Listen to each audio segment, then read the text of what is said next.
A Bíblia em um ano. Uma experiência de encontro com Jesus Cristo, a Palavra de Deus.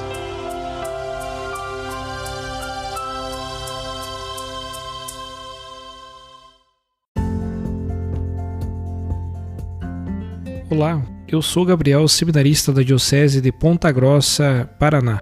Você está ouvindo o podcast A Bíblia em um ano. Usando um plano de leitura cronológico, vamos ler a Bíblia inteira em 365 dias, descobrindo como a história da salvação se desdobra e se atualiza em nossas próprias vidas e na vida da Igreja. Estamos usando a Bíblia Católica com a tradução oficial da Conferência Nacional dos Bispos do Brasil.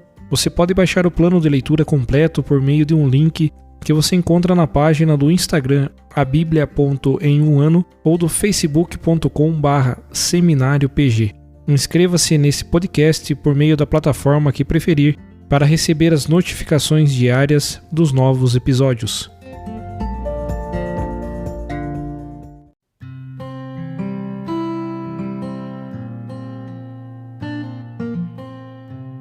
Olá, eu sou o Padre Jaime Roça, da Diocese de Ponta Grossa, no Paraná.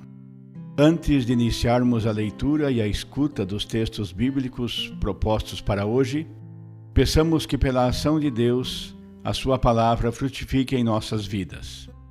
Em nome do Pai, do Filho e do Espírito Santo. Amém. Senhor, envia teu Espírito Santo para que eu compreenda e acolha a tua palavra, que eu possa conhecer-te, amar-te, servir-te e louvar-te, a fim de que pelo testemunho da tua palavra todos te adorem. Faze, ó Deus, que pela leitura da tua palavra os pecadores se convertam, os justos perseverem na graça e todos consigamos a vida eterna. Por Cristo nosso Senhor. Amém.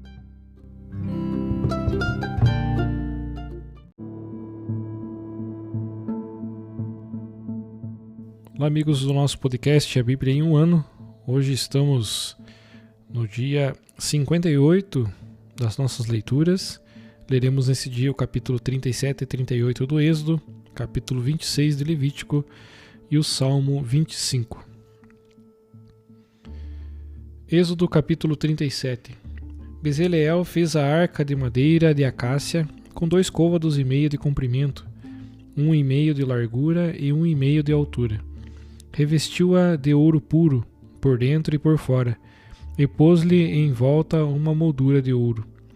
Fundiu 4 argolas de ouro para os 4 cantos, 2 argolas de um lado e 2 argolas do outro lado. Fez varais de madeira de acácia e revestiu-os de ouro. Inseriu os varais nas argolas laterais da arca para transportá-la. Fez o propiciatório de ouro puro, com 5 côvados de comprimento e 1,5 côvado de largura. Fez 2 querubins de ouro lavrado os fez, nas 2 extremidades do propiciatório, um querubim numa extremidade e outro querubim na outra extremidade. Fez os querubins saindo das 2 extremidades do propiciatório. Os querubins tinham as asas estendidas por cima, formando com as asas um dossel sobre o propiciatório. Estavam um em frente do outro, voltados para o propiciatório. Fez a mesa de madeira de acácia com 2 côvados de comprimento, 1 côvado de largura e 1,5 côvado de altura. Revestiu-a de ouro puro e fez-lhe uma moldura em ouro em volta. Em torno da mesa fez um friso de 1 palmo de largura e uma moldura de ouro em volta do friso. Fundiu para a mesa 4 argolas de ouro e fixou-as nos 4 cantos, acima dos 4 pés. As argolas estavam junto do friso, a fim de receber os varais para transportar a mesa. Fez os varais para transportar a mesa de madeira de acácia e revestiu-os de ouro. Fez os utensílios da mesa, bandejas, panelas, copos e taças para as libações, tudo de ouro puro. Fez o candelabro de ouro puro. Fez de ouro lavrado a base e o tronco do candelabro, e seus cálices, botões e flores formando uma só peça com ele. Dos lados saíam 6 ramos, 3 ramos de um lado do candelabro e 3 ramos do outro lado. O primeiro ramo tinha 3 cálices em forma de flor de amendoeira, com botões e flores.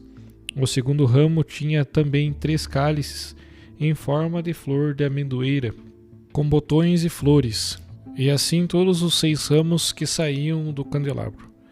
No próprio candelabro havia outros 4 cálices em forma de flor de amendoeira, com botões e flores. Havia um botão debaixo dos primeiros 2 ramos que saíam dele, outro botão debaixo dos outros 2 ramos que saíam dele, e outro debaixo dos últimos 2 ramos que saíam dele. Portanto, em todos os 6 ramos que saíam dele. Os botões e os ramos formavam uma só peça com o candelabro, tudo de ouro puro lavrado.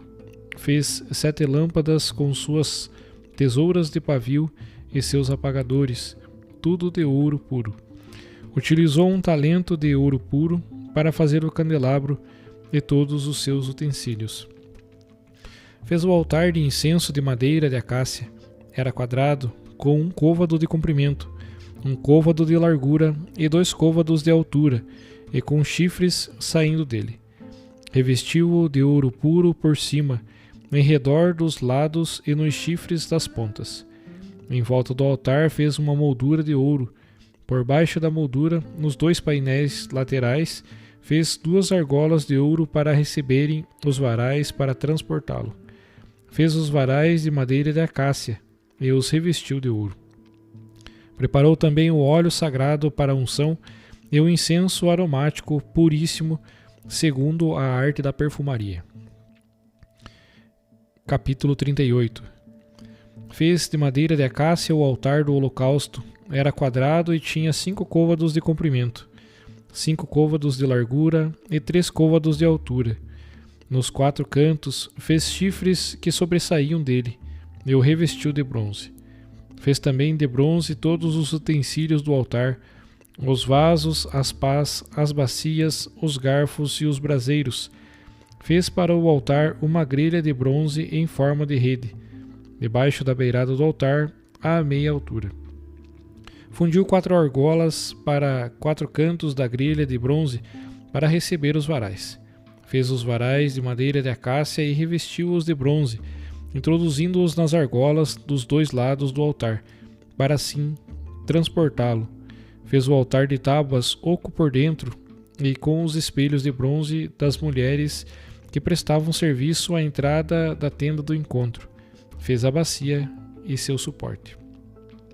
Fez também o átrio. Do lado sul havia um cortinado de linho retorcido de 100 côvados de comprimento. Havia 20 colunas com 20 bases de bronze. Os ganchos e as varas das colunas eram de prata. Do lado norte havia um cortinado de 100 côvados de comprimento, e suas 20 colunas e 20 bases eram de bronze. Os ganchos e as varas das colunas eram de prata. Do lado ocidental havia um cortinado de 50 côvados, com 10 colunas e 10 bases. Os ganchos e as varas das colunas eram de prata. O lado oriental, onde nasce o sol, media 50 côvados. De um lado havia 15 côvados de cortinado, com suas 3 colunas e 3 bases, e de outro lado, portanto, de um e outro lado da entrada do átrio, mais 15 côvados de cortinado, com suas 3 colunas e 3 bases. Todas as cortinas ao redor do átrio eram de linho fino retorcido. As bases das colunas eram de bronze, os ganchos e as varas das colunas de prata, e os capitéis eram revestidos de prata. Todas as colunas do átrio receberam varas de prata. A cortina da entrada do átrio era ornada com bordados em púrpura violeta, vermelha e carmesim, e em linho fino retorcido. Tinha 20 côvados de comprimento e 5 de altura, segundo a medida das outras cortinas do átrio. As 4 colunas na entrada e suas 4 bases eram de bronze, e seus ganchos eram de prata, e o revestimento dos capitéis e das varas de prata. Todas as estacas da morada e do átrio em redor eram de bronze. Esta é a prestação de contas da morada, a morada do testemunho, feita pelos levitas por ordem de Moisés e sob a direção de Itamar, filho do sacerdote Aarão.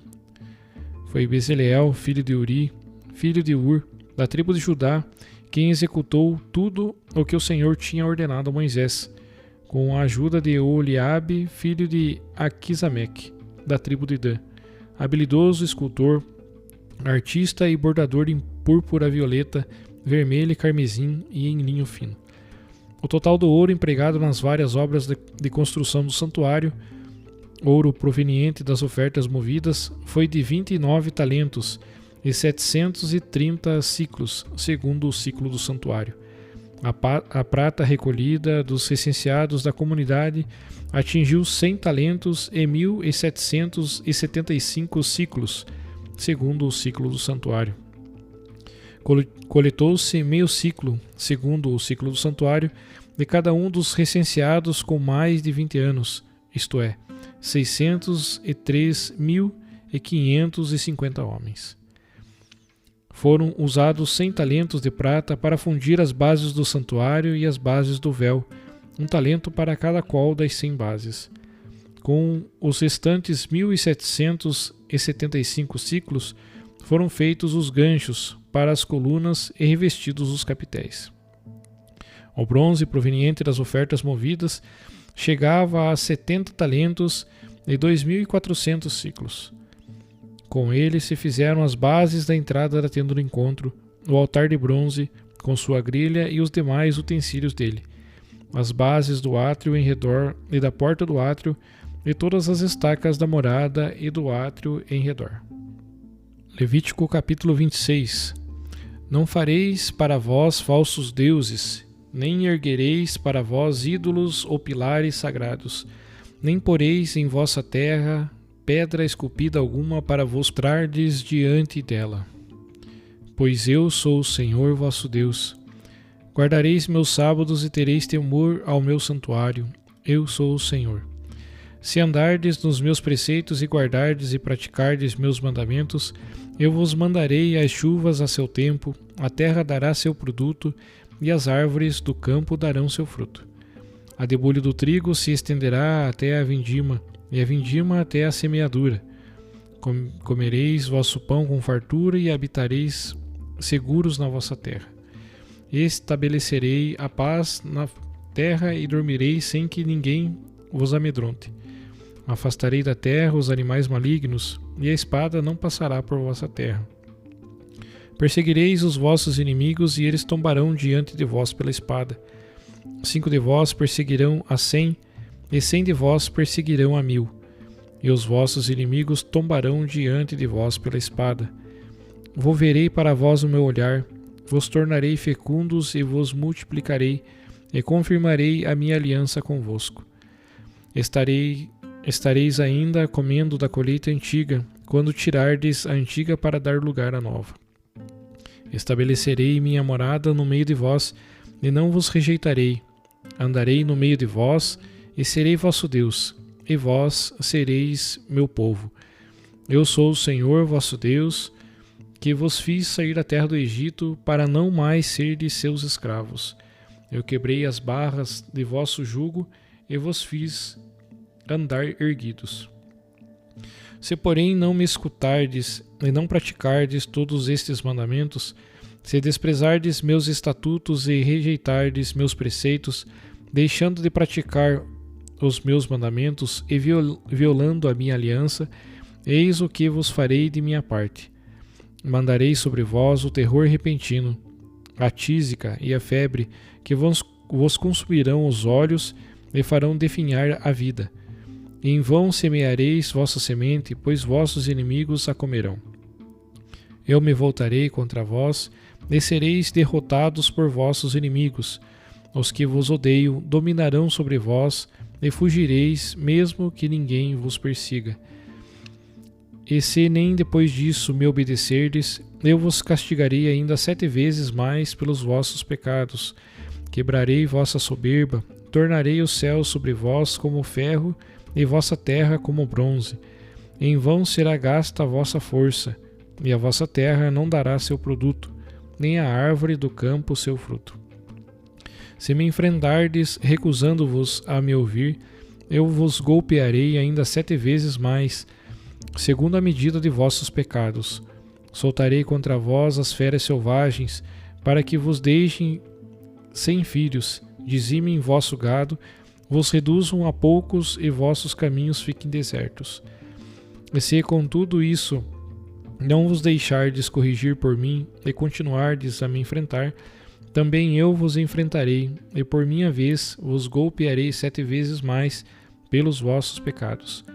Farei vir contra vós a espada que vinga minha aliança, e quando vos ajuntardes nas vossas cidades, mandarei a peste para o meio de vós, e sereis entregues à mão do inimigo. Quando eu vos cortar o suprimento do pão, 10 mulheres assarão vosso pão, num só forno e o entregarão racionado. Comereis, mas não vos saciareis. Se apesar disso não me ouvirdes e continuardes a enfrentar-me, eu também vos enfrentarei com furor e por minha vez vos castigarei, ainda 7 vezes por vossos pecados. Comereis a carne de vossos filhos e de vossas filhas, destruirei vossos lugares altos, reduzirei a pó vossos altares de incenso, amontoarei vossos cadáveres sobre os destroços dos vossos ídolos, e vos rejeitarei.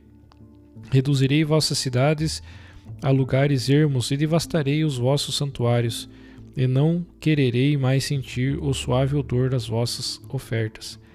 Eu devastarei de tal modo a vossa terra que vossos inimigos que nela vierem morar ficarão pasmos. E quanto a vós, eu vos dispersarei entre as nações e desembainharei a espada contra vós.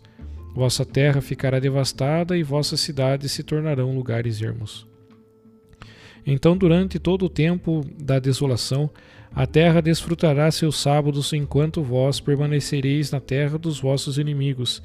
Então, a terra há de repousar e desfrutará seus sábados. Durante todo o tempo da desolação ela repousará, porque não repousou nos vossos sábados quando nela habitáveis. E quanto aos que de vós restarem, porei pânico em seu coração na terra dos seus inimigos. O ruído de uma folha agitada pelo vento os afugentará, e fugirão como se foge da espada, tombando sem que ninguém os persiga. Tropeçarão uns sobre os outros como diante da espada, sem que ninguém os persiga. Não podereis resistir diante dos vossos inimigos. Perecerei entre as nações, e a terra de vossos inimigos vos devorará. Os que restarem dentre vós se consumirão na terra dos vossos inimigos, e por causa da iniquidade de seus pais, com eles se consumirão. E confessarão sua iniquidade e a de seus pais, por terem sido infiéis a mim, e por terem me enfrentado, razão pela qual os enfrentei e os deportei para a terra de seus inimigos. Quando então se humilhar seu coração incircunciso, e eles derem satisfação por sua iniquidade, eu me lembrarei de minha aliança com Jacó, de minha aliança com Isaque e de minha aliança com Abraão, e me lembrarei também da terra. A terra por eles abandonada se satisfará de seus sábados enquanto estiver desolada sem eles, mas eles mesmos darão satisfação por sua iniquidade, porque detestaram as minhas normas e rejeitaram meus preceitos. Mesmo assim, quando estiverem na terra de seus inimigos, eu não os repelirei, nem os rejeitarei, a ponto de acabar com eles, a invalidar minha aliança com eles, pois eu sou o Senhor, seu Deus. Por amor a eles, eu me lembrarei da aliança com seus pais, que fiz sair da terra do Egito, à vista das nações, para ser o Deus deles. Eu sou o Senhor. São esses os preceitos, as normas e as leis que o Senhor estabeleceu entre si e os israelitas no monte Sinai por meio de Moisés. Salmo 25 de Davi. A ti, Senhor, elevo minha alma. Em ti, meu Deus, eu confio. Não ficarei envergonhado. Que meus inimigos não triunfem sobre mim. Pois todos os que esperam em ti não serão confundidos. Sejam confundidos, porém, os que traem sem motivo. Faz-me conhecer, Senhor, os teus caminhos, ensina-me as tuas veredas, dirige-me na tua verdade e ensina-me, pois tu és o Deus da minha salvação. Em ti esperei todo o dia. Lembra-te de tua ternura, Senhor, e de tua misericórdia que são eternas. Os pecados da minha juventude e os meus delitos não os recordes. Segundo a tua misericórdia, lembra-te de mim, por causa da tua bondade, Senhor. Bom e reto é o Senhor, por isso mostra aos pecadores o caminho reto. Ele guia os pobres segundo a justiça, e ensina aos humildes os seus caminhos. Todos os caminhos do Senhor são misericórdia e verdade, para os que guardam sua aliança e seus testemunhos. Por causa do teu nome, Senhor, serás propício ao meu pecado, pois é grave. Quem é aquele que teme o Senhor? Ele há de ensinar-lhe o caminho a escolher. A sua alma viverá com fartura, e a sua descendência herdará a terra. O Senhor se faz íntimo com os que o temem, dando-lhes a conhecer a sua aliança. Meus olhos estão sempre voltados para o Senhor, pois ele há de livrar os meus pés da armadilha. Olha para mim e tem piedade, pois sou pobre e estou sozinho. Alivia as angústias do meu coração e livra-me das minhas aflições. Vê a minha humilhação e a minha fadiga, e perdoa todos os meus delitos. Vê os meus inimigos como se multiplicaram e me odeiam com ódio cruel. Guarda minha alma e livra-me, e não me envergonharei, pois espero em ti. A inocência e a retidão me guardem, pois em ti confiei. Ó Deus, livra Israel de todas as suas tribulações.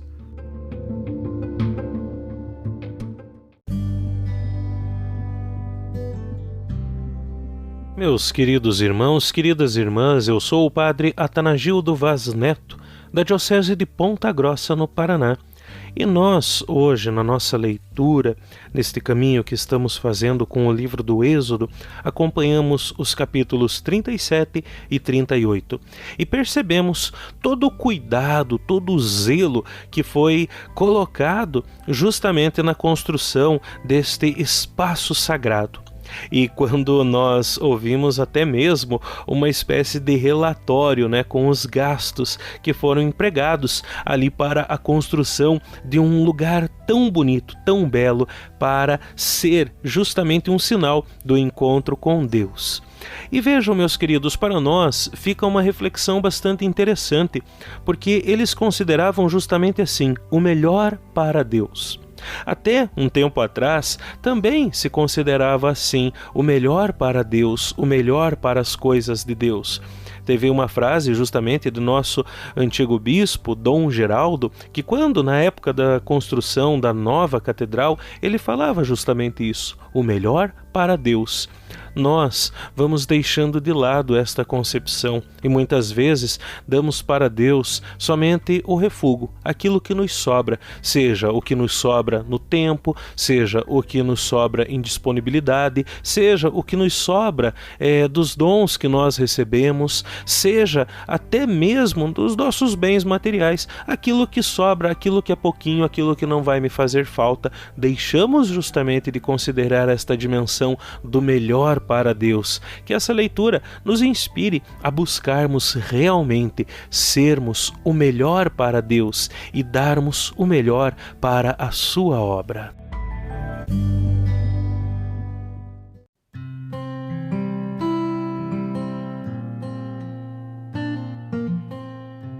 Querido irmão, querida irmã, após a leitura e a meditação da Palavra de Deus contida na Sagrada Escritura, peçamos que o Espírito Santo inspire as nossas ações a partir do mistério de Jesus Cristo, o Verbo encarnado. Oremos. Ó Deus, concedei ao vosso povo alimentar-se cada vez mais da vossa palavra e nela encontrar a fonte da vida. Por nosso Senhor Jesus Cristo, vosso Filho, na unidade do Espírito Santo. Amém. Quem vos fala é Dom Sérgio, bispo da Diocese de Ponta Grossa, no Paraná. Que desça sobre vós a bênção de Deus Todo-Poderoso, Pai e Filho e Espírito Santo. Amém.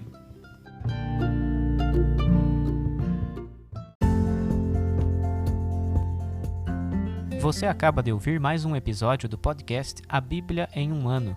Continue nesse bom propósito de ouvir, ler e praticar a Palavra de Deus. Rezemos por todos que estão fazendo este caminho de leitura da Bíblia. Procure também participar da sua comunidade. A permissão para uso do plano de leitura The Bible in a Year com o Padre Mike Schmitz e Jeff Kevins foi concedida por Ascension. A versão original pode ser baixada em ascensionpress.com. Todos os direitos desse plano estão reservados à Ascension. Os demais conteúdos do podcast não são criados, revisados ou apoiados por Ascension. Até amanhã!